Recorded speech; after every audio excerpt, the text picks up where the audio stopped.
नमस्कार. मी दिलीप वळसे पाटील, विधानसभा सदस्य आंबेगाव. गेल्या काही दिवसापासून FDAच्या माध्यमातून राज्यामध्ये वेगवेगळ्या व्यवसायावर तपासणी करून त्यांच्यावर कारवाई हाती घेण्यात आलेली आहे. आंबेगाव तालुक्यामध्ये सुद्धा दुधाच्या व्यवसायाच्या निमित्तानं काही ठिकाणी FDAने चौकशी करून त्याच्याबद्दल कारवाई केलेली आहे. FDAची कारवाई अजूनही सुरू आहे. या संदर्भामध्ये माझे काही राजकीय विरोधक जाणून बुजून ज्या गोष्टीशी माझा काही संबंध नाही अशा गोष्टीचं नाव जोडून माझी प्रतिमा मलिन करण्याचा प्रयत्न करत आहे. या संदर्भामध्ये मी माझी भूमिका अतिशय स्पष्ट केलेली आहे की अशा प्रकारची भेसळ करणारी व्यक्ती किंवा कंपनी किंवा संस्था कुठली जरी असली तरी त्याला मी पाठीशी घालणार नाही.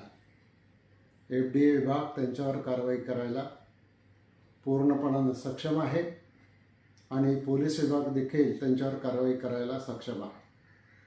परंतु जाणून बुजून माझं चारित्र्य हनन करण्याच्या दृष्टिकोनातून, मला राजकीयदृष्ट्या अडचणीत आणण्याच्या दृष्टिकोनातून काही विघ्नसंतोषी अल्पसंतुष्ट लोक वेगवेगळ्या प्रकारच्या पत्रकार परिषदा, सभांच्या माध्यमातून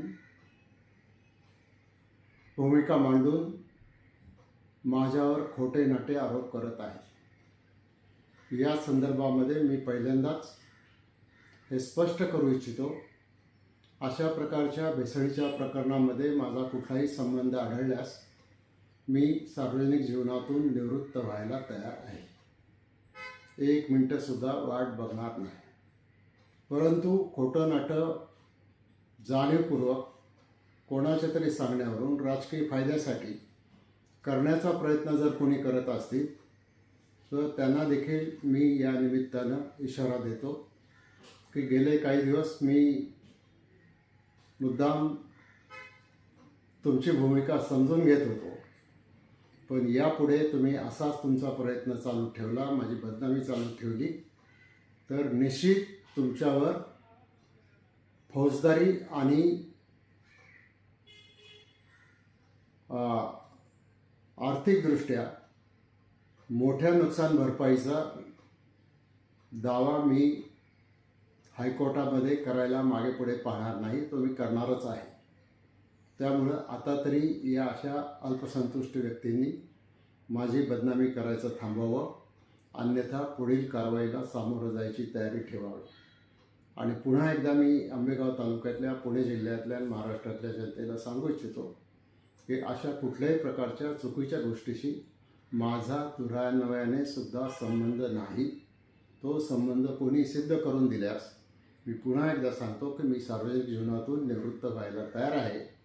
मला असं वाटतं याच्यामधून समाज माध्यमं, YouTube channels, print media, electronic media या सर्वांनी याची नोंद घ्यावी आणि याबाबतची माझी भूमिका ही स्पष्टती जनतेपर्यंत जावी. म्हणूनच आज मी हा व्हिडिओच्या माध्यमातून आपल्याला सर्वांना अतिशय नम्रतेचा संदेश देत आहे. धन्यवाद. जय हिंद, जय महाराष्ट्र. शेवटी सत्याचाच विजय होतो, सत्याचाच विजय होईल.